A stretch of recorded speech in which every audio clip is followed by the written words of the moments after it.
욥기 25장과 26장은 동일한 주제를 다루고 있는데요. 우리가 가진 성경은 25장을 빌닷의 말로, 26장을 욥의 말로 구분을 하고 있습니다. 그런데 이 빌닷의 세 번째 말이 6구절로 그치고 있다 보니까 일부 학자들은 26장에 5절부터 14절도 빌닷의 세 번째 발언으로 보는 경우도 있습니다. 그러나 대다수의 학자들은 25장과 26장을 빌닷과 욥의 말로 구분을 해놓고 있습니다. 먼저 빌닷은 하나님의 주권과 능력을 강조해서 말하고 있습니다. 25장 2절을 보면 하나님은 주권과 위엄을 가지셨고 높은 곳에서 화평을 베푸시느니라. 여러분, 우리가 지난번에 엘리바스와 대화 속에서 이 엘리바스의 말을 나눌 때도 그런 이야기를 잠깐 드렸었는데요. 하나님은 주권과 위엄을 가지셨고 높은 곳에서 화평을 베푸시느니라. 아멘입니다. 정말 진리의 말씀입니다. 그러나 이 진리의 말씀을 누가 어떤 의도를 가지고 말하느냐는 전혀 다른 문제입니다. 지금 이 빌닷이 이 말은 욥의 한 말의 반복일 뿐입니다. 다시 말하면 욥도 하나님의 주권과 위엄과 그가 높은 곳에서 화평을 베푸시는 분이신 것을 인정하고 있습니다. 그런데 빌닷은 또다시 이 말을 하고 있어요. 그러니까 이 말은 무슨 말이냐면 여전히 욥이 이것을 인정하지 않기 때문에 욥에게 그런 재앙이 닥치고, 욥이 지금 여전히 하나님의 주권과 위엄을 인정하지 않기 때문에 욥의 입에서 불평을 늘어놓고 있다라고 그렇게 빌닷은 판단을 하고 있는 것입니다. 우리는 먼저 이 말씀의 내용보다 이 말씀을 전하는 빌닷의 태도에서 이 반면 교사로 삼아서 우리가 보셔야 할 것이 있는데, 사람이 사람을 대하는 태도입니다. 그것은 지금 욥의 말을 듣고도 욥의 말을 무시하는 태도, 상대방의 말에 귀 기울여서 듣지 않는 이 경청의 태도가 이 빌닷에게는 없다는 것입니다. 여러분, 사람과 사람의 소통에 있어서 가장 기본이 되는 태도는 바로 이 경청입니다. 그런데 이 경청은 뭘 의미하냐면 내가 그 사람을 존재 자체로 인정한다는 존중에서 나오는 것입니다. 다시 말하면 이 지금 빌닷과 나머지 두 친구, 이 세 친구들은 지금 욥이라고 하는 친구를 존중하지 않고 있다는 거예요. 여전히 그들은 욥에게 이런 재앙이 있는 건 그가 죄를 지었고 하나님께 불순종했고 그렇게 하나님을 인정하지 않고 원망하고 불평했기 때문에 그에게 이런 재앙이 임했다라고 하는 욥에 대한 존중의 태도가 없다는 것입니다. 내가 지금 상대방을 존중히 여기고 있다는 것을 증명하는 태도가 바로 경청입니다.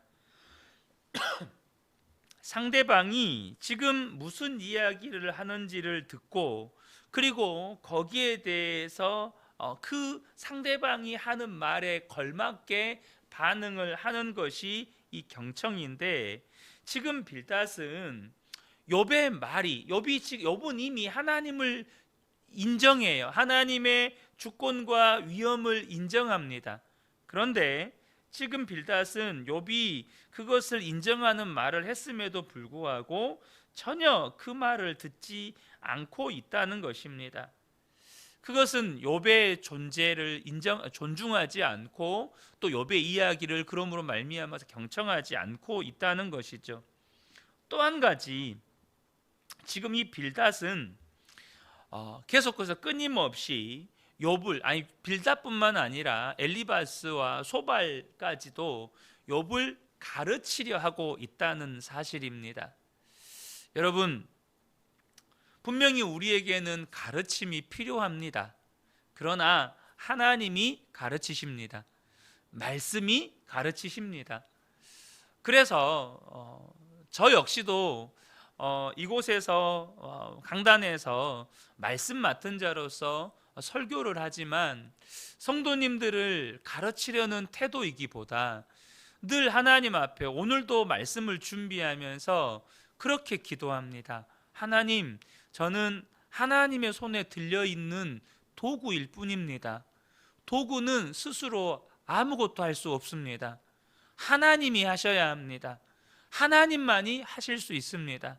그러므로 하나님, 오늘 먼저 저에게 말씀해 주십시오.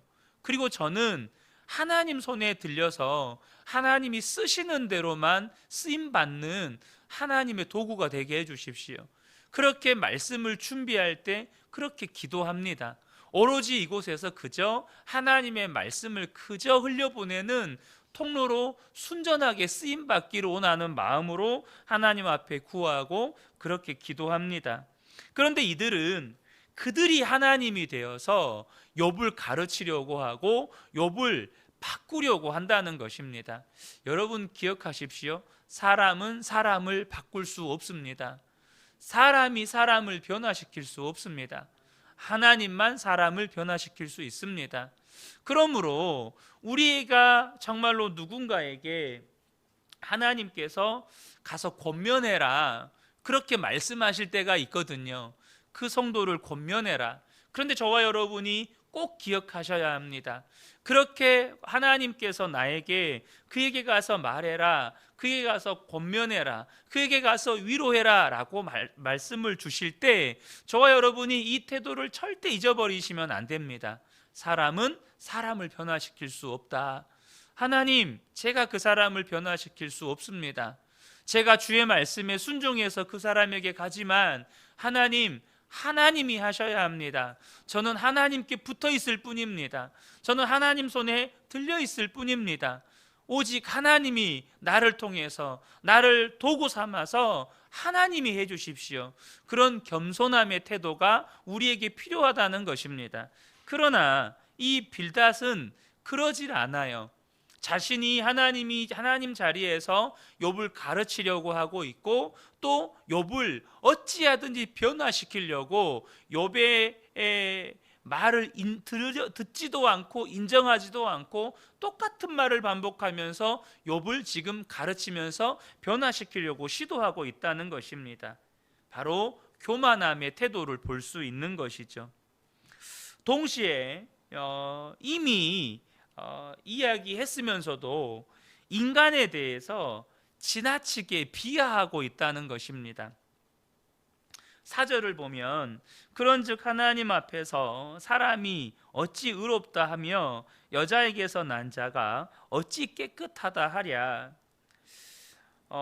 하나님은 우리 인간을 향하여서 당신의 형상대로 지음받은 존재라고 했는데 지금 욥이 얼마나 큰 죄인인지를 강조하기 위해서 지금 욥을 비하를 하고 있는 겁니다. 6절에 보면 구더기 같은 사람이고 벌레 같은 인생이라고 묘사를 하고 있죠. 6절을 보면 하물며 구더기 같은 사람, 벌레 같은 인생이랴. 여러분, 이 말씀 방금 4절과 6절의 말씀 절대 틀린 말씀이 아닙니다. 진리의 말씀이죠. 우리가 어찌 하나님 앞에서 의롭다고 할 수 있고 깨끗하다고 할 수 있겠습니까? 우리는 벌레 같은 인생이고 구더기 같은 인생입니다. 그러나 앞서 제가 엘리바스의 말을 통해서도 잠깐 나누었지만 여러분, 이 진리의 말씀을 어떤 의도를 가지고 사용하느냐가 더 중요하다는 거예요. 여러분, 내가 하나님 앞에서 고백합니다. 하나님, 나는 죄인입니다. 하나님, 저는 벌레만도 못한 사람입니다. 사도 바울이 내가 죄인 중에 괴수입니다 라고 고백한 것처럼 내가 하나님 앞에서 정말 회개하는 심령으로 그렇게 겸손하게 가슴을 치면서 드리는 고백과 타인을 향하여서 그가 죄인인 것을 증명하기 위해, 그가 죄를 지었다는 것을 들추어내기 위해서 너는 벌레만도 못한 죄인이다, 너는 구더기같이 더러운 놈이다 라고 하는 것은 사람을 죽이는 칼을 휘두르는 것밖에 되지 않는다는 것입니다.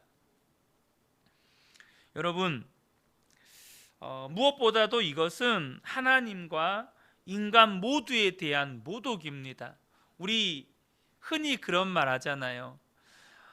내가 내 가족 흉보는 건 괜찮지만 남이 내 가족 흉보는 소리를 들으면 어때요? 화가 나잖아요. 내가 내 남편 흉보는 것은 괜찮지만 남이 내 남편 흉보면 어때요? 그냥 머리끄댕이 잡고 싸우고 싶잖아요. 여러분, 하나님 자녀인 우리를 향하여서 회초리를 들어서 너 왜 죄 지었니? 이렇게 하나님이 때로는 매질을 하실 때도 있고, 우리에게 그 죄에 대한 징계로 말미암아 재앙을 주실 때도 있어요. 하지만 하나님이 아닌 마귀가 참소하는 것, 하나님이 그것을 들으시면서 좋아하시겠어요? 마귀가 욥을 참소할 때 하나님이 그걸 기뻐하셨겠어요?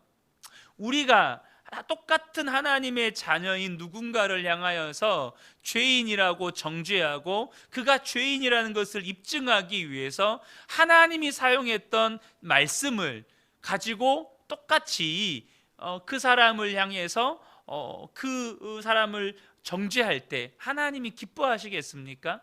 절대 그렇지 않다는 것입니다.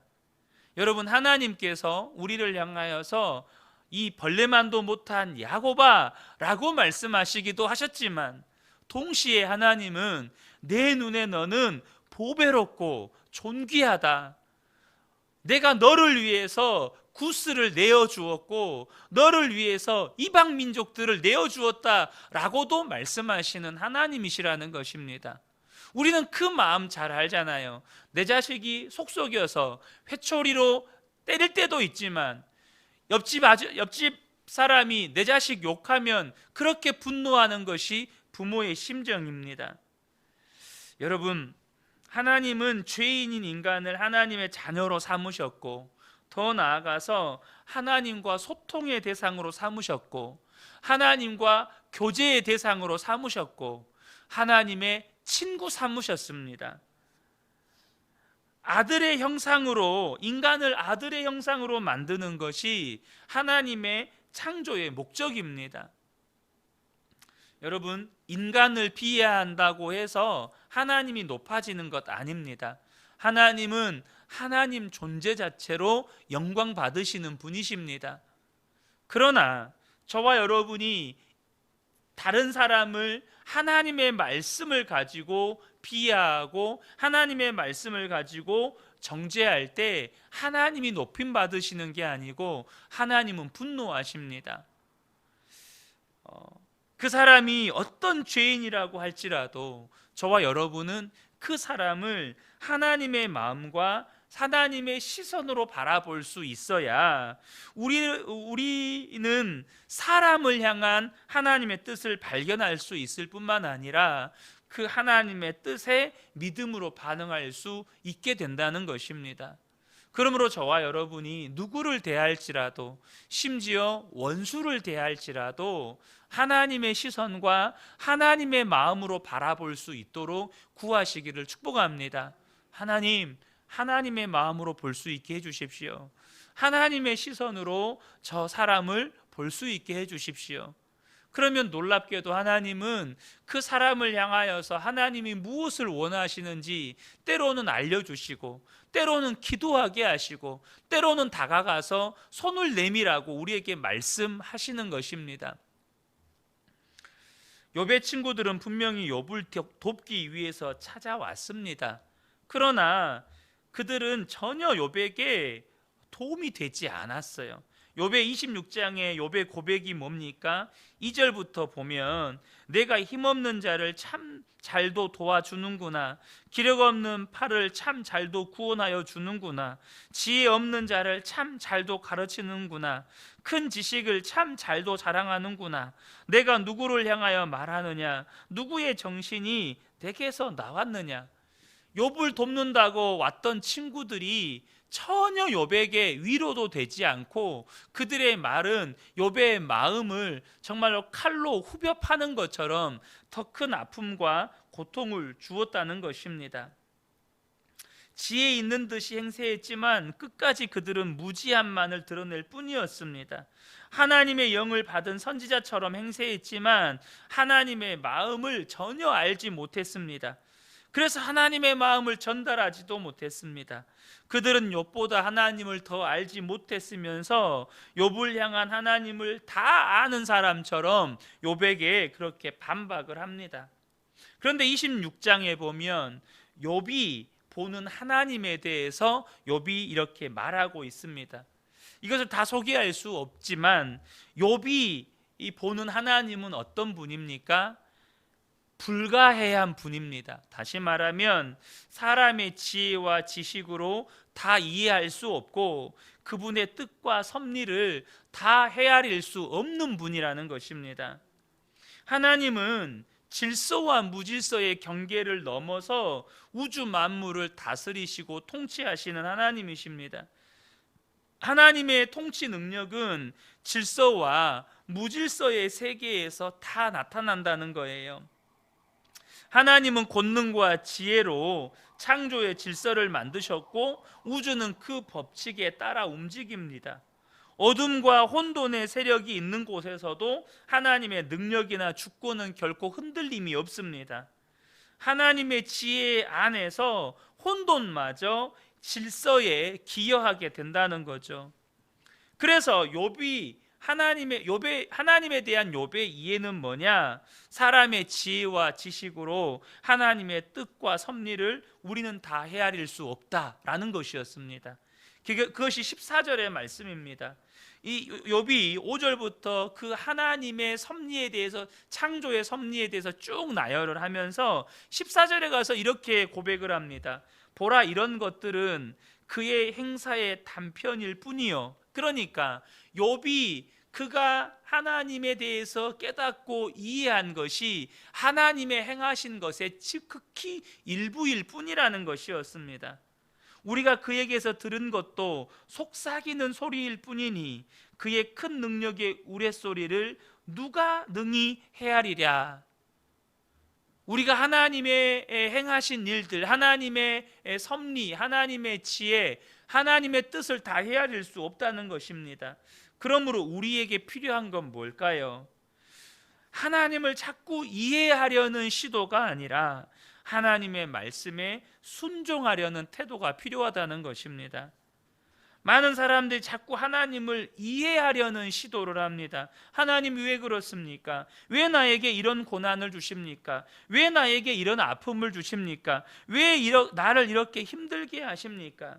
그런데 여러분, 저와 여러분이 자식을 키우다 보면 그런 경험들 있잖아요. 아이들은 궁금한 것들이 많아서 자꾸 부모에게 물어봅니다. 왜요? 왜요? 이건 왜 그래요? 저건 왜 저래요?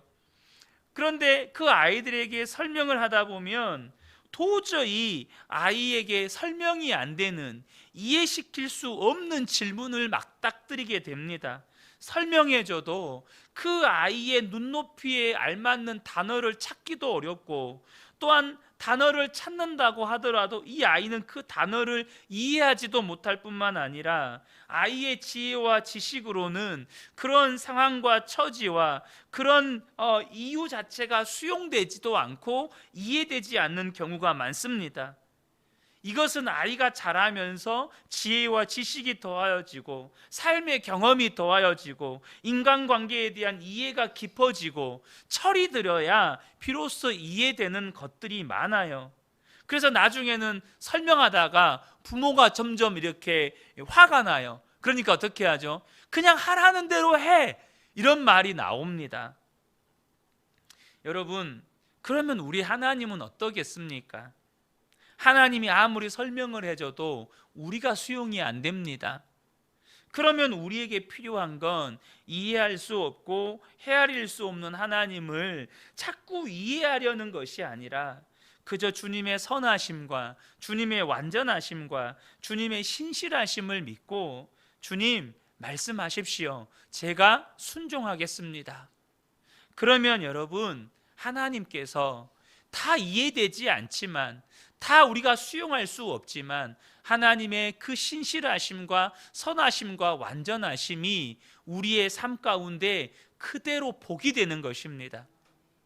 저는 우리 근혜교회 모든 성도님들의 삶에 다 이해할 수 없고 다 우리가 헤아릴 수 없는 하나님의 섭리와 뜻을 자꾸 이해하려고 하고 또 그것을 뭔가 내가 설득하려고 하는 것이 아니라 하나님의 말씀에 온전히 순종해 갈 수 있는 복된 분들 되시기를 예수님의 이름으로 축복합니다. 아멘.